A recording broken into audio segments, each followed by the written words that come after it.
Welcome to God's Open. I am your host, Christopher Fisher. Let me make sure my settings are right with my audio because I've been changing things quite a lot. It looks like they are not.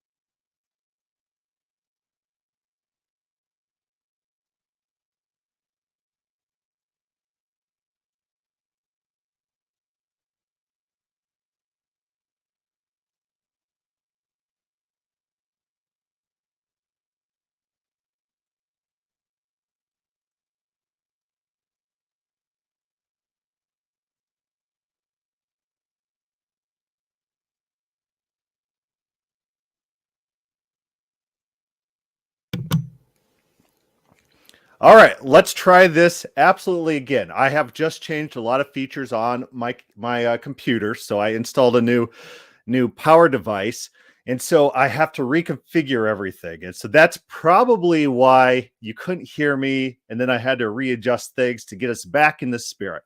But I am Christopher Fisher, and I'm the host of God is Open here, and today we're going to be discussing this channel, Orchard Hills Bible Church. Now, Orchard Hills Bible Church is a podcast I came across when I go jogging every once in a while. You know, I kind of like to listen to things, and this just came on my radar. Is one of the podcasts. I didn't know they had a YouTube channel, so I pulled up their YouTube channel, and all of a sudden it's this guy. You know, and this guy's doing actually a fine job of representing open theism. What this sermon is it's a sermon against open theism, but they spend the first half trying to accurately represent open theism, and they did actually a very good job. And so this is not a cringe cast. These guys do a good job, but you see from the picture here, let me blow that up. They got a jacket on that says, hey, we're going to represent open theism, but I'm going to wear this jacket that says I'm a wolf in sheep's clothes. That means everything we're saying here, just don't agree with it. And then to be extra sure, they take a little strip underneath their video and say, this is not our teaching of the Bible. But they do a decent job representing a philosophical case for open theism. So I'm not going to fault them there. There's probably some nuanced things that I could criticize. But once they start getting into the actual sermon part and then discussing open theism, that's where everything goes downhill. So that's about the 10:30 mark. We're going to actually switch to the podcast version because I think the audio is a little bit louder on the podcast version. So I'm going to switch that out. So this was an interesting presentation. They did a good job. They didn't allow their people to ask questions, which is kind of weird. They said, we'll get to those questions about those issues about open theism, and then they never did. And so they probably just ran out of time. I'm not going to fault them there, but let's go back and share their podcast. And we're at about 10:30 is where they start actually talking about open theism. We'll see if we can't get that right. We're an Apple podcast. I don't know if that's going to work. It was working for me earlier. Come on, work for me. Maybe I have to refresh the page. We'll try it. If not, we'll go back to the. This morning we're going to be doing no input on our. And God can say what others will do too. All right. Because God that about 10:30 is where it switches. Who I am, not I was who I was, or I will be who I will be, but I am, which is if God is in the past. You guys remember? We'll probably. This morning we're going to be doing. I just reset. Oh, thank you, Apple Podcasts. Putting God within the same perspective that we're within. We have to first off start off with the understanding that God is not a man like we are, right? God is different from who we are. So they set up their hermeneutic. This is the first thing they do. And so they're prepping their audience. They're saying the way we read the Bible is that because God is not like us, that means every time the Bible says anything about God, we have to reinterpret it in these different lenses. And what are those lenses? They're philosophical preconceptions about God, right? This is how they read the Bible. The Bible can't be taken at plain text. If it says God repents, there's no combination of words, if found in the Bible, that will convince them that God actually repents, because all that language has to be dismissed. Why? Because they got this other model, this philosophical construct. All that language cannot mean the things that language states. The Bible cannot be worded to state that God changes his mind. They got their philosophical constructs. They're prepping their audience for this. They're saying anytime you come across any of these verses that say these things that might contradict your theology, just know that your theology takes precedence. That's what's happening here. This is a common tactic. And by the way, he did ask at one point if God is in the past. You guys remember when Jesus said in John 8 that before Abraham was, I am? He chose those words very specifically, didn't he? To mimic the words from the Father, from God in Exodus 3:14, where he said that I am who I am, not I was who I was, or I will be who I will be, but I am, which is. So this is an interesting claim. So they seem to be unfamiliar with the language actually employed in Exodus 3:14. They say this is very specifically I am who I am, not I will be who I will be, which that's actually the opposite of the case. Jonathan Sachs notes that there's a future tense that's within the original language that's just not present in the English translations. That phrase is actually I will be who I will be. And the more accurate Greek texts, there's a lot of different Greek translations going around in the first centuries. The more accurate ones have a future tense for those passages. I think it's the Aquila and the Theodone translations, which were better than the Septuagint. The Septuagint fell into disuse because it wasn't like a one-for-one word translation. It wasn't as useful for Jews who actually cared about the biblical text. So they switched to these versions. And guess what? Those versions had the future tense. I will be who I will be. There is a future tense there. And if you actually look at the context, what they're actually doing here is a common strategy by the Calvinistic types, the non-open theist types. I'm not sure if these guys are Calvin. They might be Calvinists. I might have missed that. But common strategy is truth making by storytelling. So they're quoting a verse. They're not talking about the context, and they just tell a story about what they think that text means. And then the audience just has to accept it, right? They say in Exodus 3:14, God says, I am who I am, and that means, and then they give a story. There's no exploration of the context. Who's God talking to? What is he communicating? How does that tie into the overall narrative? Anything like that. You don't get that in-depth discussion. It's just we have a little proof text, a little phrase that we could just pull out of context, and we could talk about it for a bit. And once we talk about this little phrase for a bit, that means it is whatever we say it is, right? I don't know if they've probably not dealt with any open theists on this passage.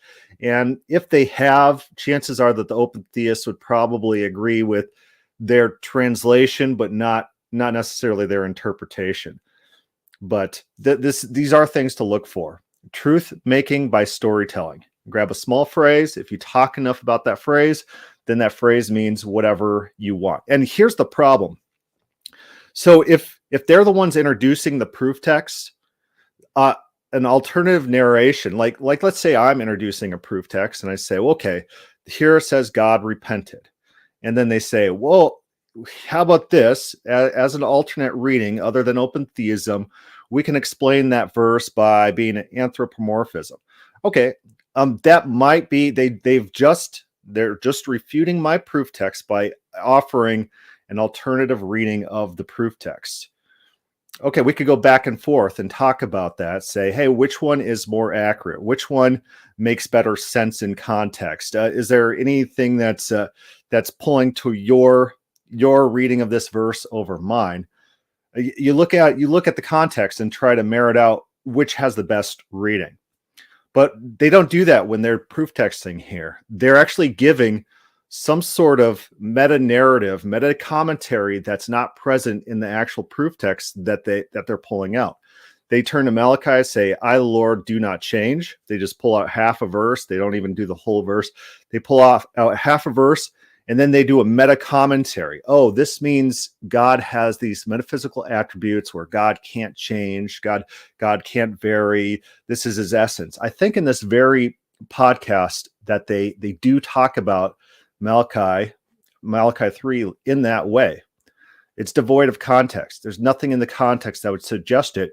It is truth making by storytelling. If you talk long enough about a little phrase, that means it is whatever they narrate to their audience. Is a reference separated from time. It's not dependent upon time.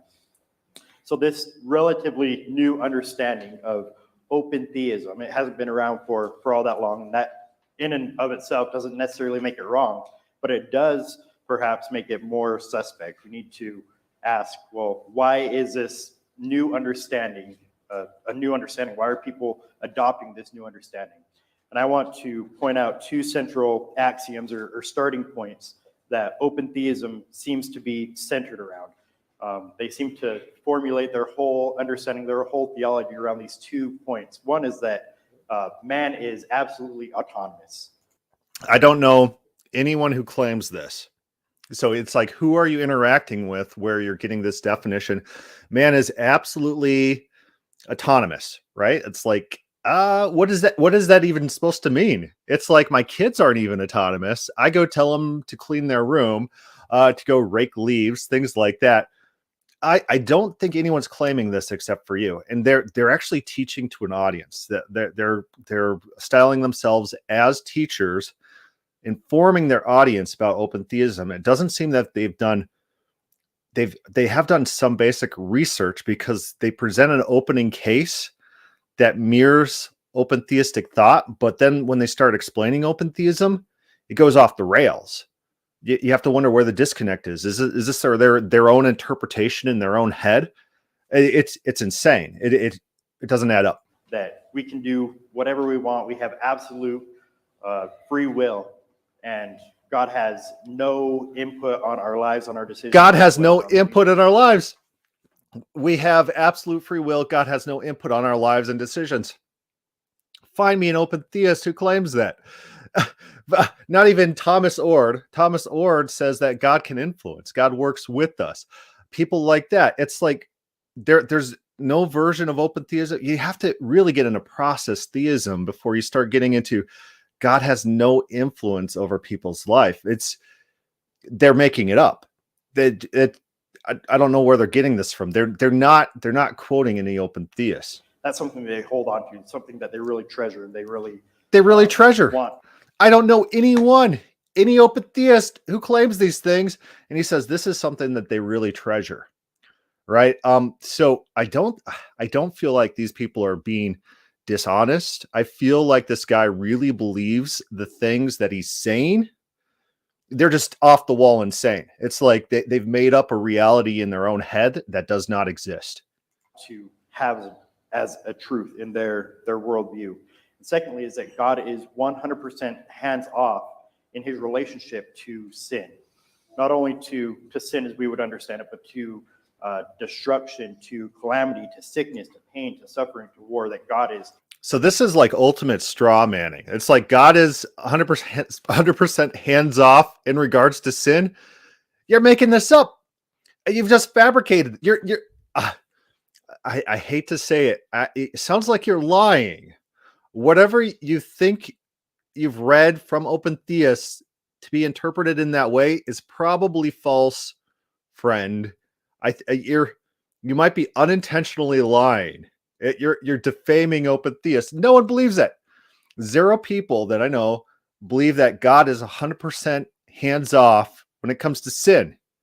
I don't even think Thomas Ord would take that position. Again, so the first half of this podcast, it was going good. They were representing open theism not perfectly, but pretty well, good enough. And then they go into this, and it just completely falls apart. It's night and day.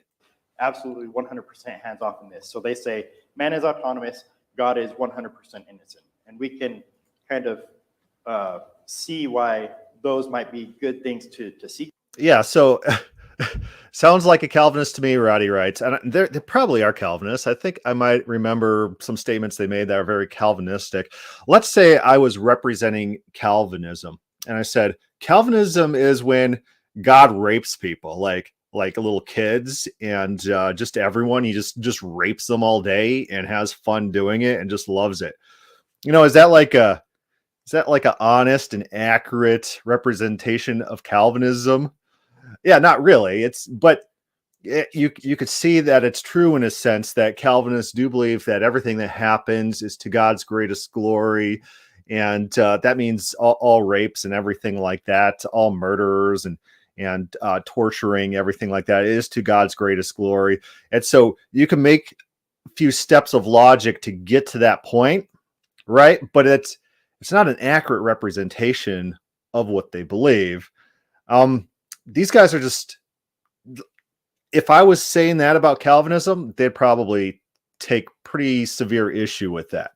But that's what they're doing here. It's after, but in an attempt to make Scripture cohesive with these two teachings, they pervert not only millennia of Orthodox teaching throughout the church and interpretation of Scripture, but clear teaching throughout the whole of Scripture. And so I just want to go through several aspects of God that they tend to deny. So many open theists will redefine the scope of creation. The heretic that was just up here was talking about how God is outside of time, how time is somehow over God, that God didn't create God, or God didn't create time, but time is just a byproduct of creation. Well, if we look at John 1:3, it says that all things came into being through Jesus, right? In the beginning. Yeah, so does that mean are they talking about like things like that you could touch and feel, or what are they talking about? Are they talking about concepts like mathematics, laws of logic, those things, or even conceptual ideas? All things even include conceptual ideas that don't have physical reality, right? The idea of happiness or the idea of satisfaction are like intangibles. Is that what that verse is talking about? Is there any discussion of the context to even try to prove those things? No, I think it's just talking about creation. Everything that exists was made by God. Everything that has tangible existence. Abstract concepts don't have tangible existence. I don't think that's what they're talking about. And again, within the Bible, you see generalities all the time, right? Beginning was a word. The word was with. Yeah, for example, God exists, right? So God created himself. Is that your claim? Is that your claim?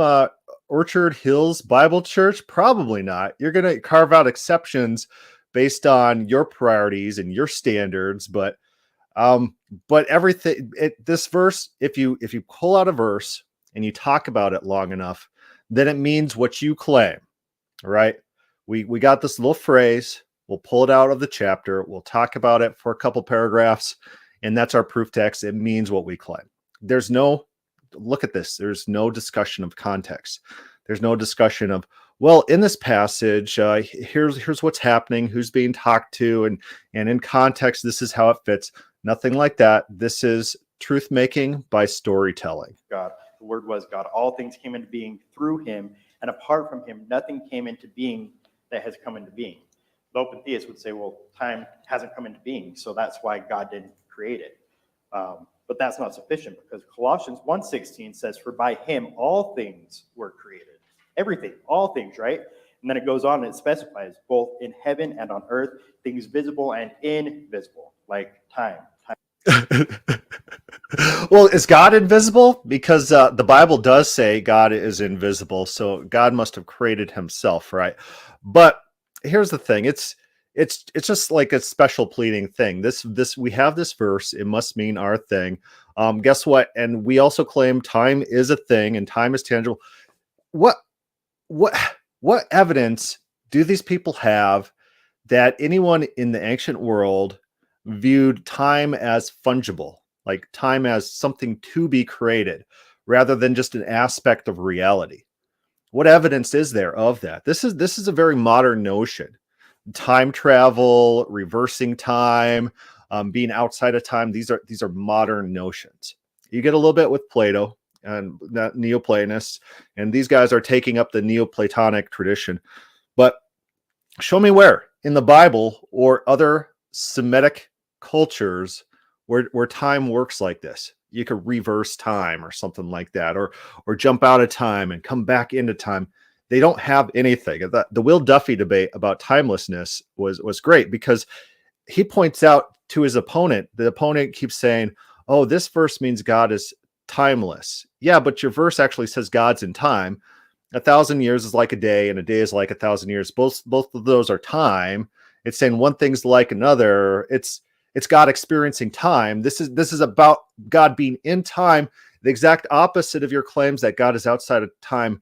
And then his opponent was like, he's like, well, it can be read in a timeless sense. He's like, yeah, but the problem is you actually don't have a proof text for your claims. You have nothing there that states anything what you're claiming. The Bible just doesn't have these claims. These claims are not part of this world. And the guy's he doesn't know what to say. Like none of his proof texts, when looked at, make any claims of what he's saying. He has to do this truth making by storytelling. You grab the phrase out. If you talk about the phrase long enough, then it means what you claim. Time is invisible. It's created by Christ here specifically, right? But created by God. Whether thrones or dominions, rulers or authorities, all things have been created through him and for him. In addition to redefining the scope of God. Warren's here. Warren, can you hear me? Can you not hear the podcast? Idol says, is he muted? God's creation. Open theism also robs God of his transcendence. It, again, as I said, brings God down on our level. It doesn't understand God to be above and outside and beyond, to be over all things. This verse in Isaiah 55, this common verse, verses 8 and 9 says, "For my thoughts are not your thoughts, my ways are not your ways, declares the Lord. For the heavens are higher." All right. It looks like this is airing out on me. 1444. So I'll just well, maybe I'll start playing again. But I don't think Apple Podcast likes me hitting play and pause all the time. But we're at 1444. Let's talk about that. They just did that whole truth making by storytelling, and they took a phrase that my ways are not your ways, my thoughts are not your thoughts. But they didn't talk about context. Who's talking? Who are they talking to? What's being communicated? What's happening in the passage? You look at the passage, God's talking to like people about his mercy. He's going to show mercy where human beings wouldn't show mercy. And in that way, his ways are not like human ways, right? It's not hard. It's not like this is rocket science, but what they do is they need a proof text. And so they see a phrase and they say, we could use this phrase for our ideology. Or it says, now I can hear, carry on. Fantastic. Well, I did have audio problems earlier because of a new computer configuration. But going back to that proof text, it's like they need a narrative. They need some sort of evidence or illusion to make that narrative, give it some weight. And so they find a phrase within the Bible that kind of says something that they can work with, that's malleable. And then they make a mini sermonette based on that excerpt. Truth making by storytelling. That's all these guys do. They don't look at the context. They don't look what's going on. They don't look at alternate readings or alternate understandings. They don't even consult open theist readings of those texts or how open theists have interacted with those texts. And so what I like to do is, since now I have a wide repertoire of explaining and talking about verses, when people try to do this whataboutism, like I'll be talking about something and they'll throw out, hey, what about this? Paul says that we're all predestined. Oh, here's a little video on that. It doesn't mean what you're claiming. Now back to the point at hand. This verse in context means the things I'm claiming, because you look at the context and what's going on and how that contributes to the overall narrative. And that's how you know what it's saying. You don't do this, grab a verse over somewhere else and just talk about it a little bit out of context and just assume it means whatever you're claiming. That's not how we do Bible. That's how you do Bible if you don't actually care about the text. But it's not how serious people do biblical scholarship. This morning we're going to be doing talking about that. Yeah, that there's a Chris Date debate recently, which reminded me of his appalling use of proof texting that God inhabits eternity. Remember, that was his claim. He has a little phrase, pulls it out of context, and just says, it says here, God inhabits eternity. Well, not all translations say that. What actually recommends your translation rather than other translations, right? Where else is this used like this in the Bible? It's not. The exact phrase is used in the Bible of human beings inhabiting the land forever, but he'll say, oh, that's not the exact phrase because there's different, it's a gender number case or different case or something like that. But it's used of man. It's not used of God anywhere else. And there's nothing in context that talks about God being outside of time. He needs a proof text. So he grabs a small little phrase and just gives us a paragraph about it. It's truth making by storytelling. All right. Maybe we could get back on track here. Our friends were at 1440 and the slider here is really small. So we'll try to get on there. There we go. My thoughts are higher above your thoughts. My ways are higher above your ways. We have to have that basic understanding of who God is, that he is completely otherly from who we are before we ever try to seek to. So what are they doing to their audience? They're priming them. Here's how you treat the Bible. Again, anytime you come across anything in the Bible that doesn't look like your theology, just understand that we have this way of viewing everything within the Bible to fit our narrative. Right? It's unfalsifiable. That's another problem about these theologies is they're unfalsifiable, meaning the Bible could say any combination of words and it wouldn't actually sway them from their position. There's nothing that the Bible could say to teach them something different about God than what they already believe. They're training their audience to think like this. This is not a good way. This is not a scholarly way to treat the text. Let the text speak for itself. Look at how language is used, how it functions, what's happening in context. That's how we come to what certain passages mean. To understand God, his relationship with us, his relationship with his creation and with time. And in robbing God of his transcendence, open theism also misrepresents God's immanence. So they look at emotionally loaded language. It's like, oh, you're robbing God of his immanence. Yeah, these are constructs. These are ad hoc constructs. Going back to the Will Duffy debate with that guy about timelessness, the guy's like, well, there's transcendence and there's immanence. And Will Duffy's like, these are not biblical categories. These are not like actual things that you're talking about. You're just making up categories.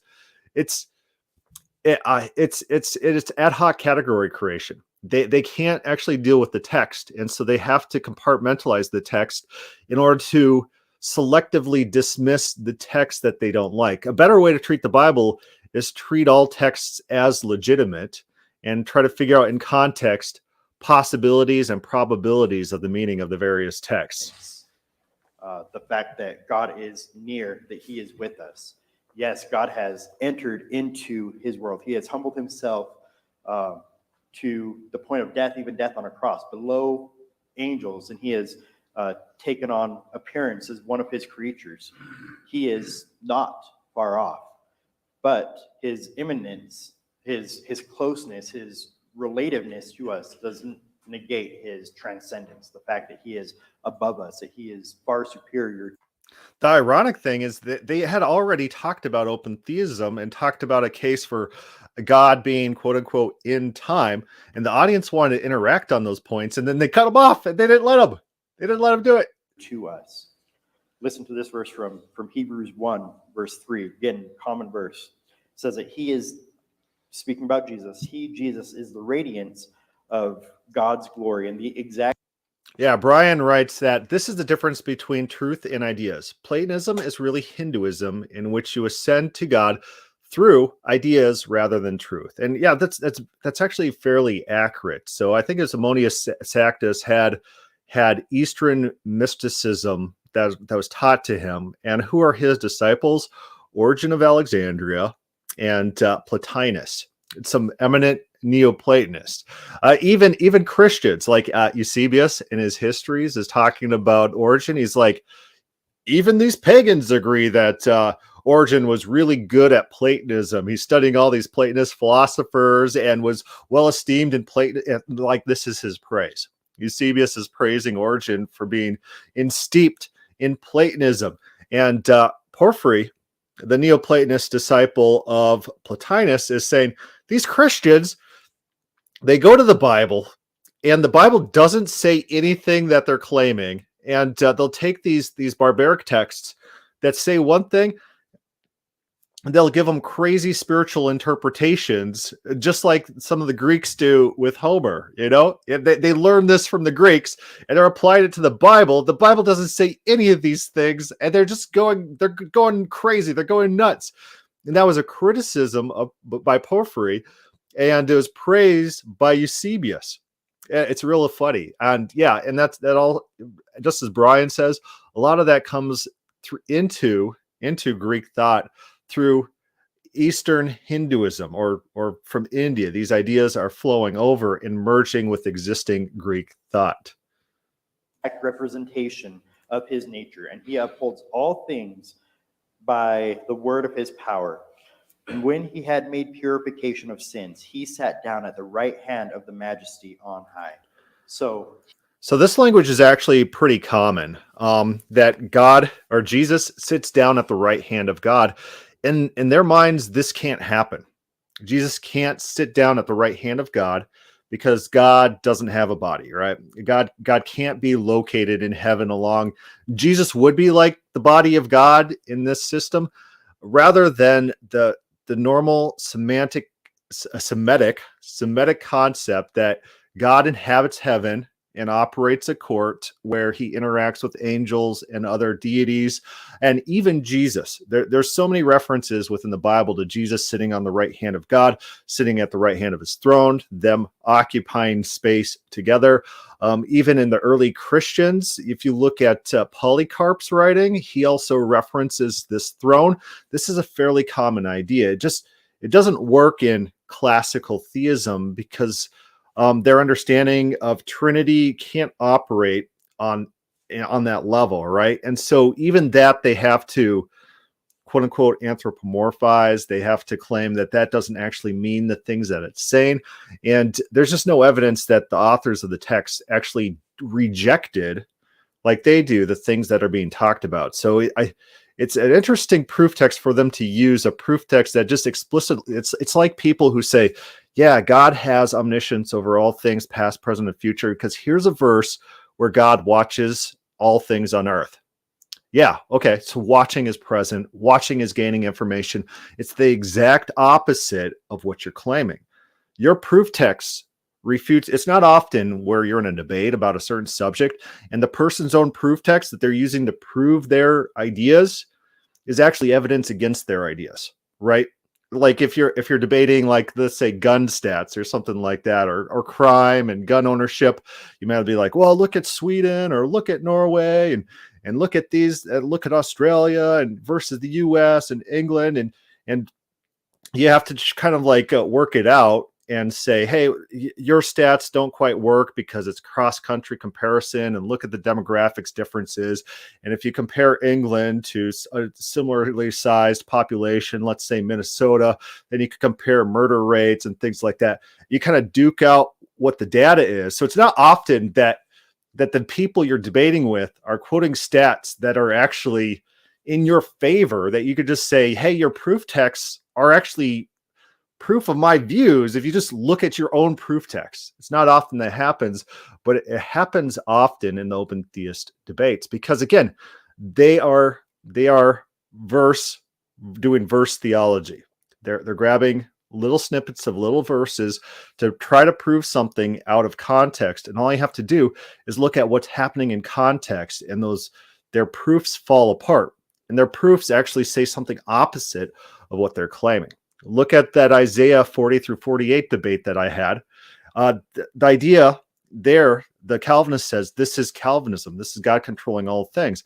Like, you look at what's going on. God is literally trying to convince people in futility. He's trying to convince these people to worship him rather than the false gods. And he's doing that by presenting evidence for them to evaluate and make a decision, and talking about things he's done in the past. And he's telling them new things that he's just came up with that he's going to do to prove these things to them.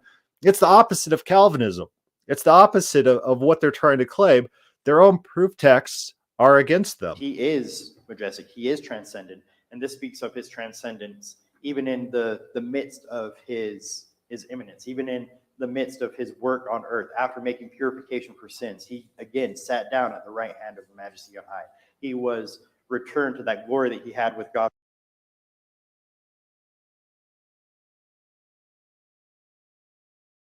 Yeah, Jeff here, he's talking about Plato trying to make a perfect society.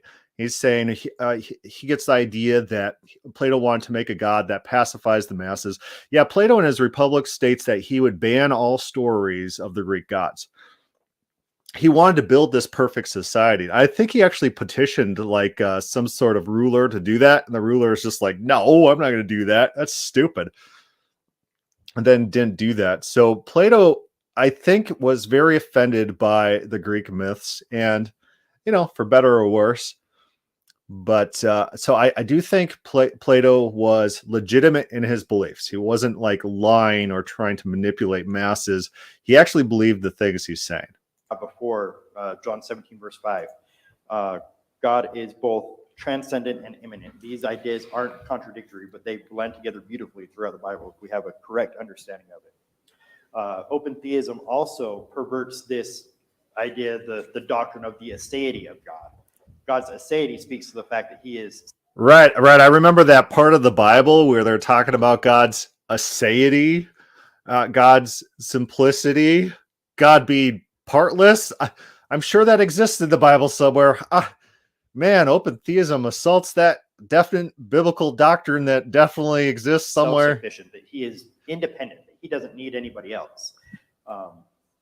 Open theism will say that, as was just mentioned, that not only does Assayity mean he doesn't need anyone else, but he can't gain from outside himself. And so our prayers to God cannot be responded to. There just has to be some sort of coincidental, divine, eternal response that happens to line up with our prayers. And in that way, our prayers are responded to. But he can't actually gain insight or knowledge or use our prayers as a determining factor for his response. He can't respond. That's what Assayity means. God has no potentiality. God's not potent. God can't do things. God is eternally fated to be pure actuality, all that exists with no potentiality. God can't be other than what he is, and God can't respond to prayers. That's really what that's teaching.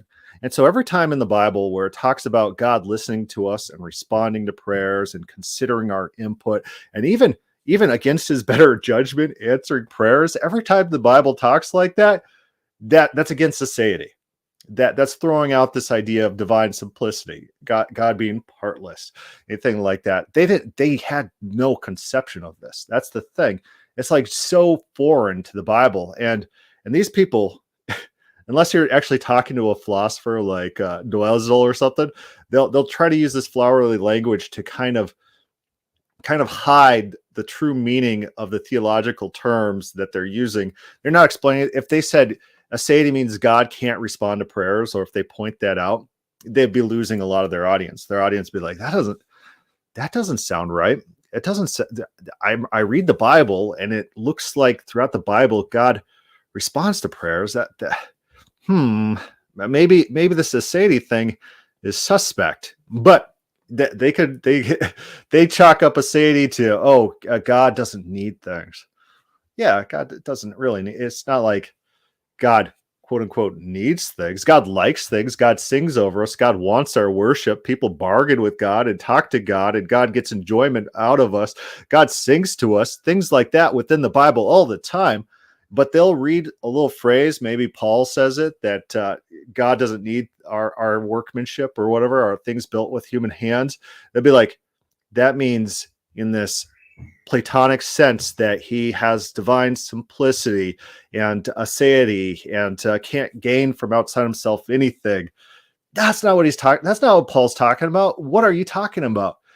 Paul in Romans 8 talks about God gaining information about his creation. He says, if you don't know what to pray for, just consider this, that the Holy Spirit is always searching you to try to figure out what you need and communicates that information to God. And so God knows what you need before you ask for it, right?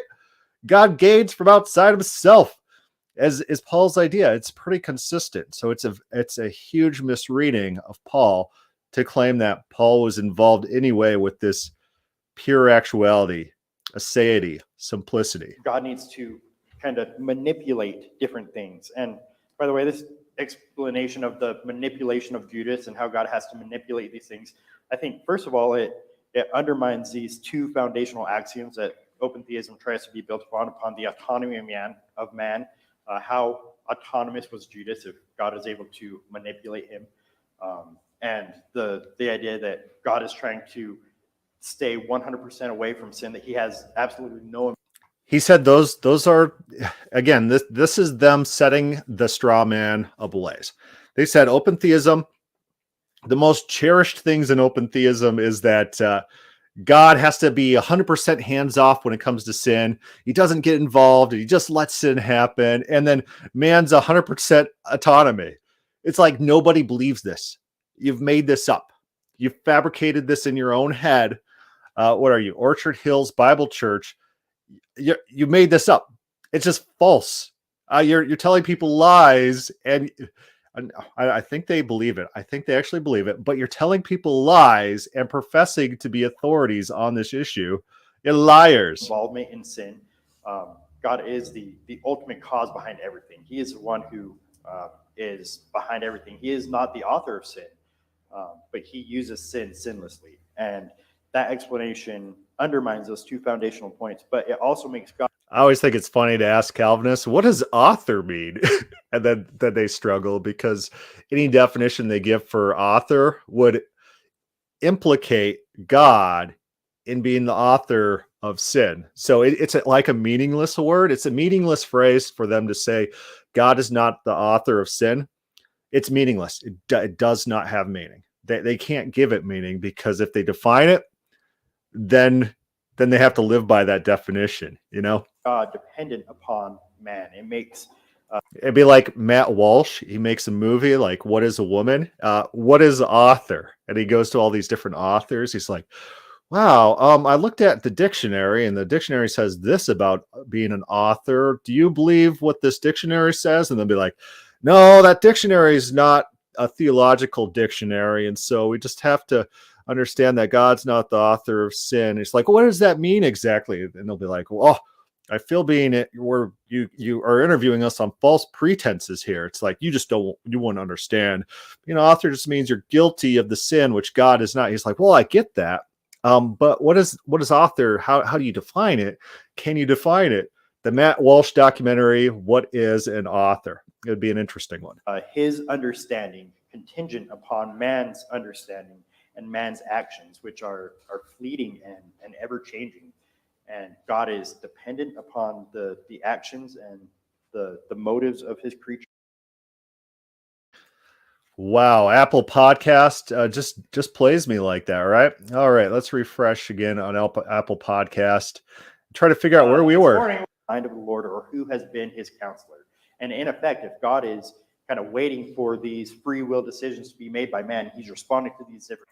Right. This morning, we're going to be doing. A lot of people have been God's counselor throughout the Bible. And so maybe in the answer to the rhetorical question, who has been God's counselor, we could be like, well, Moses kind of counseled God in Exodus 32 and Abraham. So rhetorical questions are typically a pointed question for a specific point to a specific people at a specific point in time. It doesn't mean that there's like no answer, or the answer might be more nuanced than they're claiming. You come across who has been God's counselor, Well, how about the divine council for one? Ooh, council's got all the time. God says, how do we kill this King Ahab guy? And all sorts of people offer advice. It happens within the Bible, right? And so maybe the answer to rhetorical questions, the point of rhetorical questions is not what you're assuming. That's not how language works. It's not sitting down a metaphysical absolute. It might be giving a very nuanced point in a specific situation to a specific people. Maybe it's saying, you guys don't know right from wrong. You guys aren't going to tell God what to do. You guys don't have that authority. And maybe it might not be saying Moses didn't have that authority. It might not be saying Abraham didn't have that authority. It might not be saying the divine council didn't have that authority, right? So maybe you guys are misreading your own proof text. He has absolutely no involvement in sin. God is the ultimate cause behind everything. He is the one who is behind everything. He is not the author of sin, but he uses sin sinlessly. And that explanation undermines those two foundational points, but it also makes God dependent upon man. It makes his understanding contingent upon man's understanding and man's actions, which are fleeting and ever-changing. And God is dependent upon the actions and the motives of his creatures. So notice also this strategy. It's kind of like a argument by implication, right? It's the moralistic fallacy or argument by consequence fallacy. If open theism was true, these bad things which we don't like would also be true. And then, whether or not those bad things actually logically follow is a different question whatsoever. But it's an argument by emotions. We don't want this thing to be true, and so you shouldn't believe this thing. Yeah, a moralistic fallacy. Doesn't lead to a God who is self-sufficient. It also limits God in his omniscience, that he knows everything. 1 John 3:20 says that God is greater than our hearts and knows all things. And they would understand that quite differently. Oh, well, yeah. So my Matt Slick story actually is irrelevant. I haven't told the Matt Slick story in a while, so I'll go ahead and do that again. He was at the Will Duffy debate, debating Will Duffy. Then afterwards, I'm talking to him in person, and it's like me and my sister and her husband, and we're talking about this. He's like, 1 John 3:20, God knows everything. I said, 1 John 2:20, man knows everything. And he flips back, and it's the same phrase in his Bible, because he's using like the New King James or something like that. I don't know. And he gets all frustrated and worried, and he runs over to his computer and starts banging away. His computer was like up on stage, so he had to go like a full 20 yards or whatever to get to his computer, and he's banging away. It's like, it doesn't say that in this version. It doesn't say that in this version. And I said, yeah, it's in the majority text. He had no idea what I was talking about. He doesn't. At the time, he didn't seem to understand the difference between the critical text, Westcott Hort, and the Byzantine majority text. And he's still clicking like, it doesn't say that. I think he was looking through different English versions. And that's his argument. But here's the thing. In the Byzantine text, the majority text, it's not like the authors thought that mankind was omniscient. This is just a normal phrase used in a normal way. It's not automatically preloaded with all their presuppositions of whatever meanings in that. It's just not there. And Matt Slick, being the dishonest, disingenuous guy he comes back the following day. He's like, well, if anyone wants to learn about the phrase pan ontos or whatever, we could do a Bible study after this. It's like, you little weasel. You went back to your room that night, you looked into it, and you got some sort of counter argument put together, and then you're going to maybe it's like shower thoughts. It's like you're in a debate and you don't say the things you want, and then you're in the shower the next day, you're like, oh, I should have said this. And he's coming back to us with his shower thoughts. He's like, oh man, I should have said this and this and this. So maybe I got time to get those things in and present myself as an expert, because I didn't look like an expert the previous day when I did. These guys aren't. That's like these guys are Orchard Hills Bible Church. I don't think they've interacted with open theists. They probably watched things online. And that's how our first dude, it's two different guys. The guy who did the first part of this podcast was able to accurately represent kind of ideas of open theism. But our second guy, he's just way out there. Isaiah 40 verse 13 says, "Who has known the mind of the Lord, or who has been his counselor?" And in effect, if God is kind of waiting for these free will decisions to be made by man, he's responding to these different things, then he is kind of being counseled. He is being led and directed by us, that we kind of take that position of authority, and we get to be the ones who guide and determine the outcome of our lives, and God is just left to respond, to react. And ultimately, I think the biggest issue with open theism is that it doesn't understand, therefore it denies the immutability of God, the fact that God cannot change. It doesn't understand, and so therefore it denies. If you only understood our position, you would accept it. There's no good faith disagreements. You have, in order to reject your position, you just have to not understand the position. I think this is the most disingenuous framing of any issue. You often come across it's like, if you just understood our Calvinist position, you'd be a Calvinist. The reason that you're not a Calvinist is because you just don't understand Calvinism. It's like, I could pass myself off as a Calvinist to any Calvinist group indefinitely. It's not that I don't understand your position. I understand it better than you. Going back to that survey that I did on that Calvinist page, do you affirm divine simplicity? Over 100 votes. And half was like, yes. And the other half was like, never heard of it. And they never heard of it. They never heard of their own theology. Oh, fantastic. It doesn't understand that aspect, that God is unchanging, that he is immutable. It will assert that God is responding and reacting to man's free will decisions in real time, changing his mind, or even informing God as to previously unknown information that he's acquiring from his creatures, which is just so backwards from how Scripture presents God and his all-knowing reality. It will. So any statement within the Bible that talks about God's omniscience or knowing all things or the extent of his knowledge, any reference like that, which is included with a mechanism by which it states how God knows, none of them are an appeal to this Greek philosophical concept of omniscience, right? It says God, in Ezekiel, he says, hey, you guys think you're doing these things in secret? That's incorrect. God sees what you're doing, right? He sees, he acquires information. It says that God is watching what men are doing. Hebrews states it, Psalm states it. God watches to know. God sees what you're doing. And so anytime there's a mechanism given, the John Singleton video in which he's like, this is the best proof text against open theism, that God knows this thing that's going to happen. I think he's quoting Deuteronomy, something like that. And his own friends in the comments are like, yeah, but it actually states in context how God knows that thing in the future. And it says, because I know your hearts.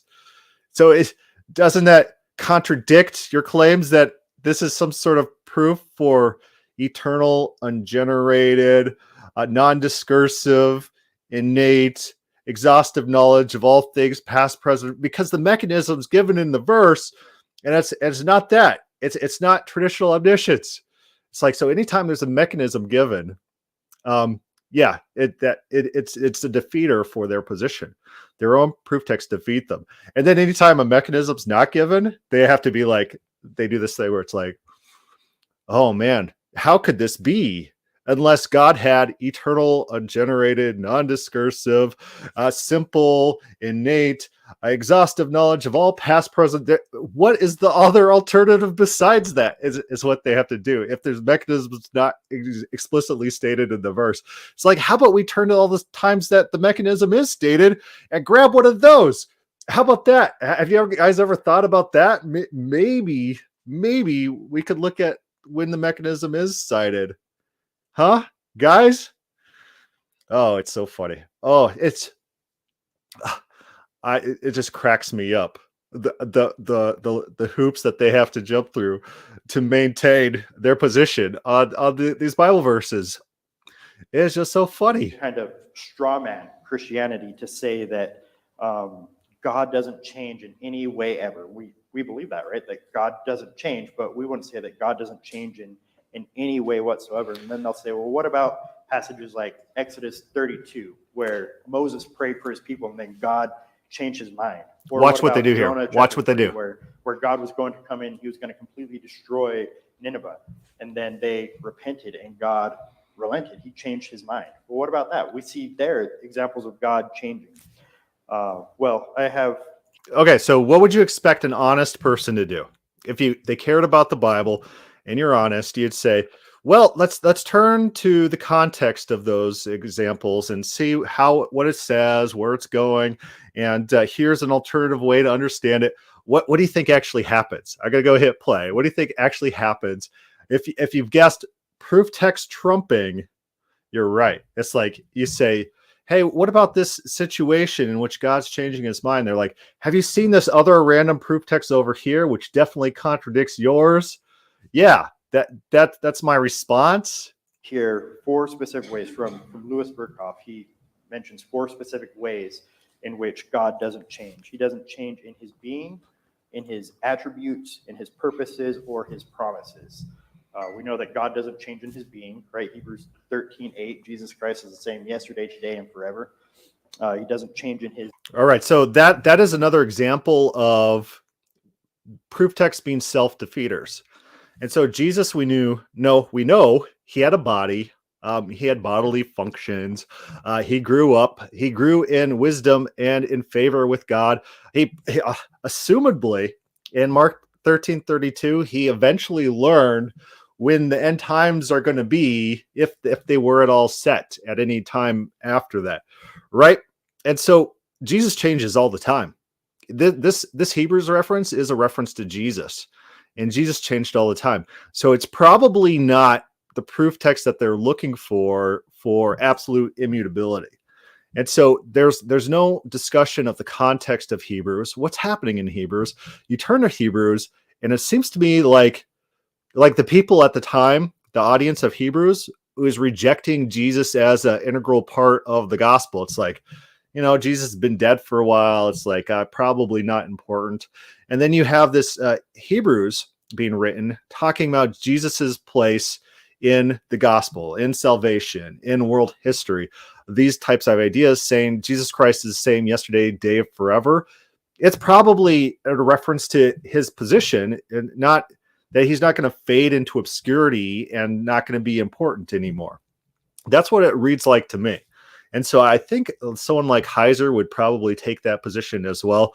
I'll have to reacquaint myself with Heiser's Hebrew commentary, but it's like I'm not the only one. His attributes in who he is and what he does. James 1:17 says, every good and perfect gift is from above, coming down from our Father above, with whom there is no shadow of change. There is no shadow of shifting within God. God doesn't. They believe that the bad things come from God too, and so that's pretty funny. But what does that mean in context? There's no shadow. There's no turning in God. It sounds to me about God's faithfulness. God will remain faithful. It might even be a reference to Malachi 3. Where God says, I change not, therefore you're not destroyed. Return to me, and then I'll return to you. It could be pulling on those traditional concepts of God's steadfast character. It sounds like a character statement. Change in his purposes. Isaiah 46:10 says that God, who is declaring the end from the beginning and from ancient times, things that have not been done, saying, my purpose will be established, and I will accomplish all my good pleasure. And then you turn to the context and he says, I told you guys in the beginning. This is not like some uncreated beginning that he's declaring into the void. It's like, I've told you guys this previously in the beginning. And when's the beginning? When he's starting to do these things. And I told you so that once it happens, you're going to know it was me who did it. Right. And so it's this truth making by storytelling. Grab a small phrase, pull it out of context. There's no discussion of what does this mean in context, the people it's being said to, what in the context actually speaks to our interpretation of this idea rather than someone else's. There's no discussion like that, right? If I do probably a podcast on Exodus 32, I'm going to go in detail talking about who's saying what to whom, what's the sequence of events, what are possibilities, how does how does each individual idea contribute to the overall narrative? It's going to be in depth. Do you think they've done that with Isaiah 40 through 48? Who's talking? Who are they talking to? Why? What's going on in context? God is trying to convince people to worship him. He put himself on trial with them as the judge. No, that doesn't sound like Calvinism. That doesn't sound like Assayity. It sounds like God is getting input from outside himself. It sounds like God's getting frustrated with his people in the very context of the verse that they're citing. Context is the Calvinist killer. God does what he wants because he is God, not because he's good at guessing the future, not because he's able to manipulate us, but because those are his purposes, which were established before time began. And God doesn't change in his promises. Malachi 3:6 says, "For I, the Lord, do not change. Therefore, you, O sons of Jacob, are not consumed." Yeah, I don't know who he's quoting. I think he's quoting Berkhoff or one of these other Calvinist systematic theologians. He's already listed it. But that is correct. That is what Malachi 3 is talking about, that God is consistent in his promise, specifically in context, his promise to Israel to make of them a great nation, his promises to Abraham, that's the actual reoccurring promise in the Bible that's talked about over and over again, this idea that Israel would have some sort of heritage. It's talked about Exodus 32. That's what the entire argument on the mountain is, on Mount Sinai, between Moses and God. It's in reference to this promise. This is John the Baptist when he's arguing with the Pharisees in reference to this promise. If you're just reading through the Bible, I've found so many references to this promise. It's just reoccurring. I think I started making a list somewhere, but I'll have to pull that up. So God makes promises, and he's able to keep those promises. He's able to make these prophecies, again, not because they're solely dependent upon him and his actions, but because he's able to step into time, and he's in control of all things, that there's nothing that takes. Stepping into time doesn't sound like Assayity, pure actuality. You guys might want to rethink your phrasing there, friends. Place without God giving his permission for that. We see in Acts, either chapter 2 or chapter 4, that those people that came up against Jesus, Pontius Pilate and Herod and all the Gentiles and the Jews, that God was predestined. Uh-oh. Apple hates me. Maybe I should find a different podcast player than Apple. We'll try to figure out where we are. We're going to be mentions 4 specific ways in which a way that we can understand, because he is so transcendent and so unsearchable. His ways are so unknowable, so far above our ways, that he has to condescend to us, to our level, and speak to us in a way that it's kind of like this morning we're going to be doing a. Yeah, it always likes to reset on me. It's kind of like this sanctimonious blather. It's like if I talk enough and it sounds nice enough or holy enough, if I put enough buzzwords in it, that means it's definitely true, right? Did I use all the right words? Did I make you feel nice inside about how lofty and great our ideas are? It seems to be. It almost feels. There's some podcast here. Oh, here we go. Greg writes, he sounds uncomfortable, like he knows he's full of it, right? It's almost like that they don't believe their own things that they're saying. They kind of feel like, oh man, how do we sell this? And then they have to try to sell it in kind of like a salesmanship way, right? They have to think about their phrasing and their narrative and how to put it together in the best possible light, and hide the small details. Pure Assayity, God being simplicity means God doesn't respond to prayers. We'll hide those details. That doesn't actually come. That doesn't help us. So we're not going to say anything that doesn't help our case. And then we'll contradict ourselves throughout our statements about God entering time and God doing things and receiving from outside himself. But then at the same time, affirm this Assayity. It's like, so you could have your cake and eat it too. It doesn't matter. It doesn't matter what your theology is. You could just contradict yourself all day long. That's fine, as long as it sounds nice to our audience. If our audience walks away feeling nice, if they got a warm fuzzy in their feeling, saying that was a biblical sermon. They call themselves Orchard Hill Bible Church, right? If we got a warm fuzzy in us that it's biblical, you use enough buzzwords, it's like, okay, yes, immutability, Assayity, and And people walk out saying, wow, that was such a biblical sermon. I feel so biblically enlightened. That was over Proverbs 18:17, right? That's what the name of this is. They're like, that's a Bible verse, right? Wow, this is a very biblical sermon. The Bible was referenced. That those people that came up against Jesus, Pontius Pilate and Herod and all the Gentiles and the Jews, that God was predestining. He was purposing all those things. He was working all those things together for his purposes. Each one of those people or groups of people were being led and directed by God for his purpose, for his will. Another thing that we need to keep in mind when dealing with open theists is that they will take and twist a lot of the language that we see in Scripture. We have to remember that they'll take and twist the language that we see. They're probably like, the open theists, they point to proof texts like God sees things and then say, look, see, that's God seeing things. That's not your definition of omniscience. They're like, you're just twisting language. He doesn't give examples, so we just have to speculate. One, God is separate from us, right? He is both transcendent and immanent. He is above us, and yet he has entered into his creation. And yet he speaks to us in a way that we can understand. He uses language that is anthropomorphic. It's a big word to say that God speaks to us in a way that we can understand. So when he talks about in the beginning, or uses references to time such as before or after, we have to understand that he is speaking to us in a way that we can understand, because he... Yeah, that's important to know. It's Burkhoff. Am I thinking of the right individual? I'll have to pull it up. But he points out there's no actual thing as foreknowledge within Calvinism. I'll pull up the actual reference. It's not Burkhoff. It's the other guy. Why is there not foreknowledge in Calvinism? It's because it doesn't exist with a God who's timeless, right? And so things like predestination and foreknowledge or anything that's tensed doesn't actually apply to God. Who is it? It's dogmatic theology.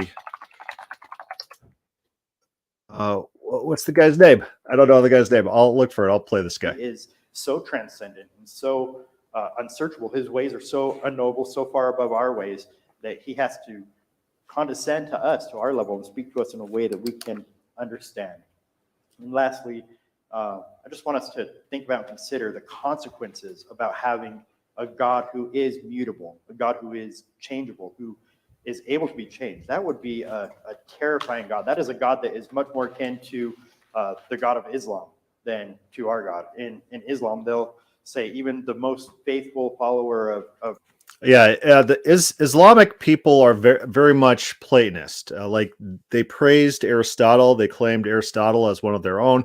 Predestination is one of the pillars of Islam. I don't know where he's getting his information about Islam from, but they basically affirm the quote unquote transcendent God of Calvinism. That's what normal Islamic scholarship is going to. I could be wrong. Maybe I'm way out here. But from what I understand, they'll affirm all the omnis and the ims of God. Allah, who gives up their life in jihad, in the holy war, that they can get to heaven, and God can say, "Oh, I'm having a bad day, so you're condemned forever," right?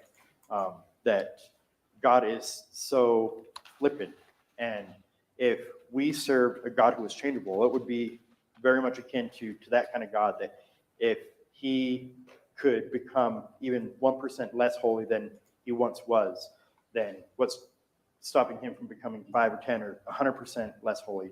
If God is unchangeable, then even our salvation isn't certain. Then one day we could get to heaven. He could say, "Oh yeah, well, that promise that I made, that you are bought with the blood of Christ, that's no longer relevant. That's old news, right? I've changed, I've grown, I've matured since then." So anything that you... So Bavinck was the guy I was looking for that I couldn't remember off the top of my head. Reformed Dogmatics. Bavinck says there's no such thing as foreknowledge in Calvinism. Predestination, those are non-concepts. God has nothing that applies to him. But our friend here from Orchard Hills Bible Church is basically doing an emotional appeal. Oh, if God can change, if my wife could change, that means she could hurt me internally. The implications of a changeable wife are just awful. So you better just go out and buy like dolls, like full-size dolls, rather than marry a changeable lady who can change, because plastic dolls don't change, right? Right, men?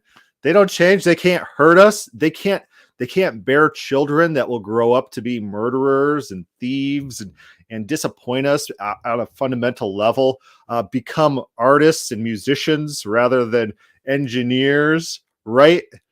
Oh man, the pain and hurt inside that can be had if you marry a changeable wife.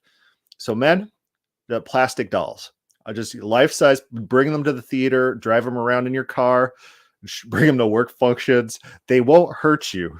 They can't hurt you. They're immutable. They will make you feel good inside. They'll never age. They'll never get old. These plastic dolls, man, I'm telling you, is the wave of the future. TB9K says, Inshallah. Oh, man. As God wills. You are hoping, anything that you are banking upon, even if it's in me or in my attributes, my character, that's out the window. We don't serve a God who can change. We serve a God who is unchanging. We serve a God who is outside and above time, who is the creator of time. And we really need to be careful of this kind of teaching of open theism, because it's becoming more and more popular, and it can creep into different channels of teaching that we might be consuming. Now, any thoughts or questions on open theism? All right. So again, this is not a cringe cast because the first part of the podcast was actually pretty decent. They're like, imagine there's no such thing as like time travel and everything is present. The past doesn't actually exist. It only exists in memory, things like that. And so the first part is actually pretty good, but then they go into this weird thing where they build up a weird representation of open theism as being some like absolute dedication to free will and God not being involved in the world events. And it goes just downhill from that. Well, that's probably the nadir. The low point is probably when they make those claims, but I guess it's a little bit uphill if that's the nadir, but not very much uphill. Not very much uphill from that nadir.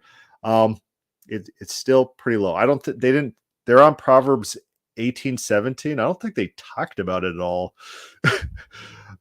Greg writes the dollhouse.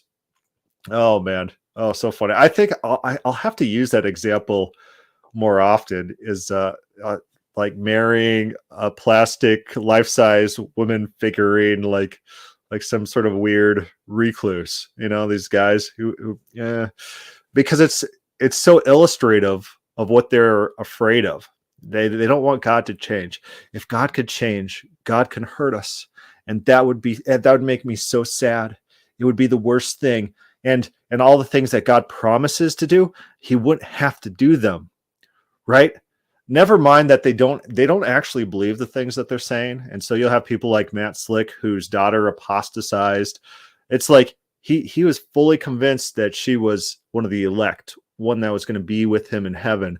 And now he's not so sure. It's like their worlds upend just as quickly as anyone else's. It's not like they might be able to console themselves. Oh man, this is God's will that my children might not be saved. And they're rebelling, and I just won't see them in heaven. Thing about that, in the Bible, we were talking on a previous podcast about blood relationship and how people were defined by their associates in a family unit. They were judged as a family. And so people like Noah and Lot, their families are saved on their behalf. They're righteous enough.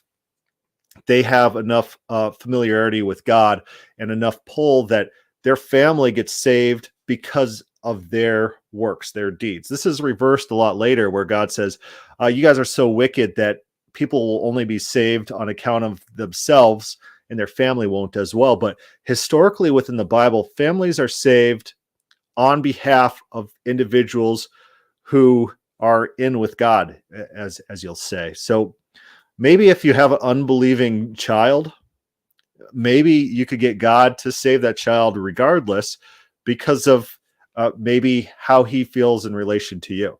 And you actually have that in, I was talking to Dov Weiss. There was a good interview with him. And I don't know if it was in the interview or it's in his book. His book is actually excellent to read as well, called Pious Irreverence. It's about people who argue with God and debate with God. And in Jewish literature, Jewish commentary on the Bible, Jewish, the Talmud, these types of ideas, there's this concept where there's children who die on behalf of their parents, right? The children are punished for the sins of the parents.